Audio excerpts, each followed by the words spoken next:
બેટા પપ્પાને આજે ઘણું કામ છે એટલે મોડું થયું છે. મને ખબર છે આજે તારો બર્થડે છે. સાંભળ ને, મારે ટ્રેન પકડવાની છે તો હું ભાગું ફટાફટ, નહીં તો છૂટી જશે.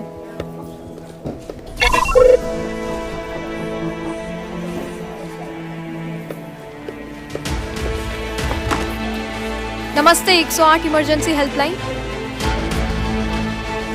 ક્યાં થયો છે અકસ્માત? બસ જો આ છેલ્લું બટકું ખાઈને આવું જ છું ઘરે. પછી આપણે કેક કટ કરી.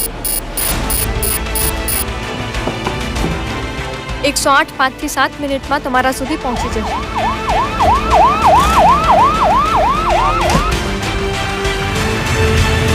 નાના મમ્મી, ચિંતા કરવાની કોઈ જરૂર નથી.